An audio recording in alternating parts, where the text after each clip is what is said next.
الحمد لله رب العالمين والصلاة والسلام على أشرف الأنبياء والمرسلين وعلى آله وأصحابه ومن تبعهم بإحسان إلى يوم الدين أما بعد.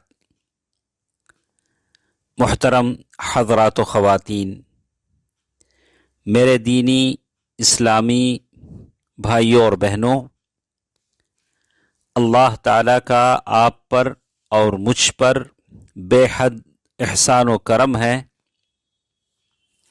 کہ اللہ تبارک و تعالیٰ نے روزانہ ہمیں اس بات کا موقع فراہم کیا ہے کہ کچھ لمحے ہم دین کی یہ باتیں سن لیتے ہیں. اس کا شکر کریں، اللہ تبارک و تعالیٰ سے اجر کی امید رکھیں. آج کل ہماری بات دلوں کے اعمال کی اس گفتگو میں چل رہی تھی پرہیزگاری کے تعلق سے. دوستو عزیزو، ماں اور بہنوں، آج ہم معاشرے میں دیکھتے ہیں، سوسائٹی میں دیکھتے ہیں کہ بہت سارے ایسے ہیں جو اپنی پرہیزگاری کا دعویٰ کرتے ہیں، لیکن ہم اپنی زندگی، ان کی زندگی کو ٹٹولتے ہیں یا ہم اپنی زندگی پر غور و فکر کرتے ہیں تو ہمیں لگتا ہے کہ ہم اپنے دعوے میں صحیح نہیں ہیں. پرہیزگاری اور الورع، یعنی پرہیزگاری کی جو باتیں ہم میں ہونی چاہیے تھی، اس میں سے کچھ چیزیں ہم اپنے آپ میں نہیں پاتے ہیں. چلیے ہم دیکھتے ہیں کہ وہ کیا چیزیں ہیں جس کے ہوتے ہوئے میرا اور آپ کا یہ دعویٰ کرنا کہ میں پرہیزگار ہوں، یہ دعویٰ غلط ہے. پہلی چیز، حب الدنیا و شہواتہا، دنیا کی محبت. دنیا کی محبت، ولا تنس نصیبک من الدنیا، دنیا سے آپ اس قدر لے سکتے ہیں جس قدر آپ کی ضروریات زندگی پوری ہو سکتی ہیں، اور آدمی اتنا حلال ذرائع سے کما سکتا ہے کہ وہ زکوٰۃ دینے والا بن جائے. اسی لیے تو زکوٰۃ فرض کیا گیا ہے.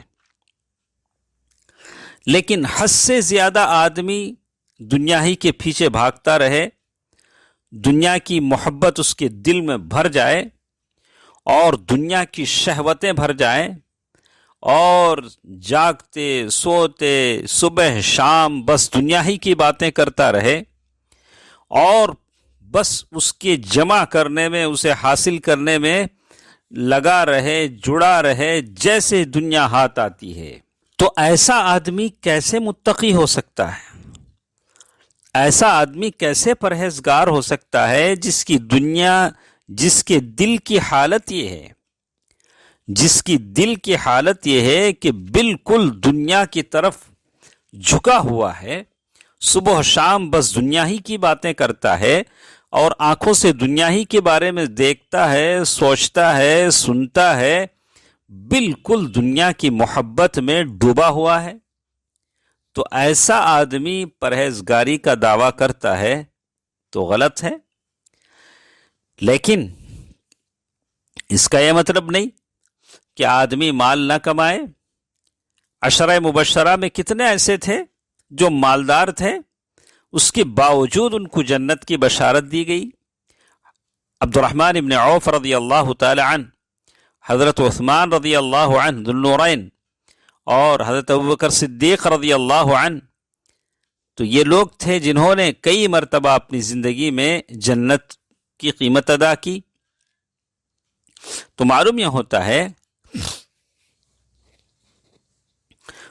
ہوتا ہے کہ دنیا کی محبت اور شہوتیں یہ پرہیزگاری کے دعوے کو، ہمارے پرہیزگاری کے دعوے کو غلط کر دیتی ہیں. ایک دوسری چیز یہ بہت ضروری ہے، میں سارے میری ماؤں سے اور بہنوں سے کہوں گا کہ اس چیز پر غور کریں. جب تک ہم ان چیزوں کو نہیں چھوڑیں گے، ہمارے یہ سارے دعوے اور پھر اپنے آپ کو متقی دکھانا، پرہیزگار دکھانا، بڑا دیندار بتانا، یہ ساری باتیں غلط ہیں. یعنی ایسے بہانے ہیں دین کے بارے میں، ایسے تعویلات ہیں جو فاسد ہیں. یعنی آدمی کبھی کبھار یہ کہتا ہے کہ ہم بڑے دیندار آدمی ہیں، بڑے متورع انسان ہیں، بڑے پرہیزگار انسان ہیں، لیکن جب آزمائش کی بات آتی ہے، کوئی ایسی بات آ جاتی ہے جہاں ان کے دینداری پرہیزگاری کا امتحان ہوتا ہے، تو وہاں ان چیزوں کی کوئی نہ کوئی تعویل کر لیتے ہیں.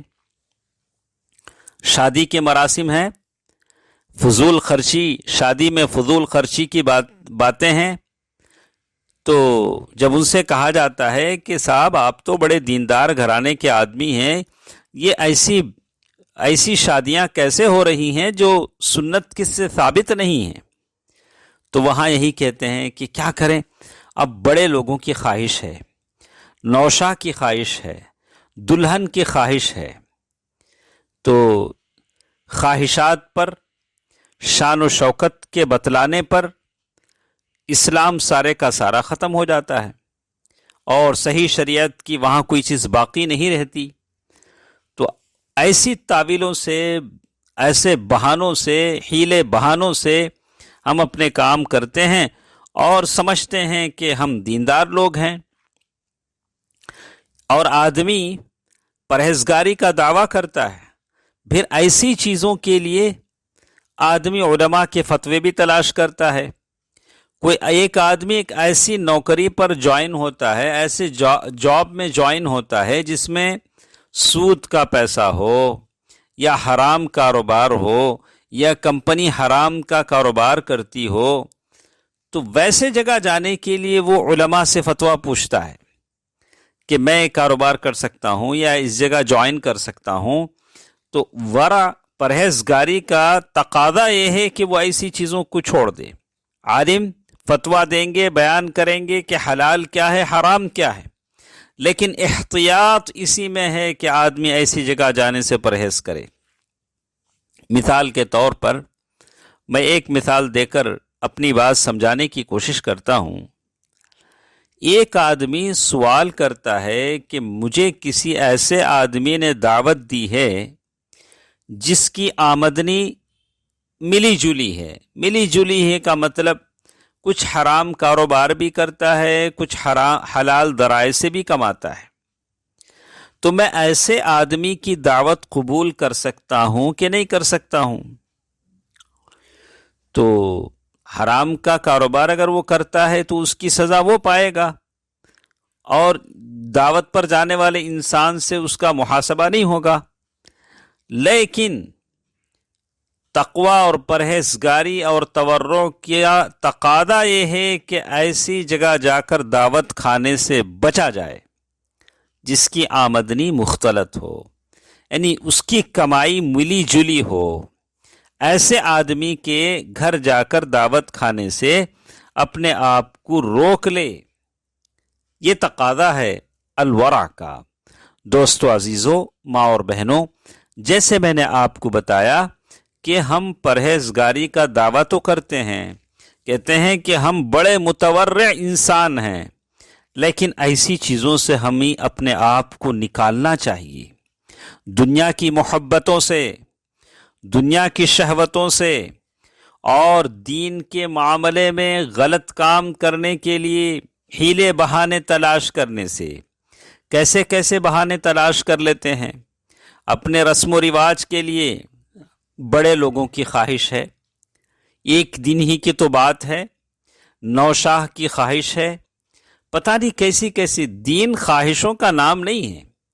دین اس بات کا نام ہے کہ اسے ویسے عمل کیا جائے جیسے اللہ نے قرآن اور حدیث میں بیان کیا ہو. شان و شوکت دکھانے کے لیے ایسی کام نہیں ہوتے ہیں. تو یہ دو باتیں آج کی اس درس میں ہمارے ساتھ تھیں. ایک حب الدنیا و شہواتها، اور دوسری چیز التاویلات الفاسدہ. یہ دونوں چیزیں اگر ہیں تو پھر ہماری زندگیوں میں الورع، تقوی، پرہیزگاری حاصل کرنا مشکل ہوتا ہے. اللہ تعالیٰ ان چیزوں سے بچنے اور پوری طرح ہمیں پرہیزگار بننے کی توفیق دے. آمین. والسلام علیکم ورحمۃ اللہ وبرکاتہ.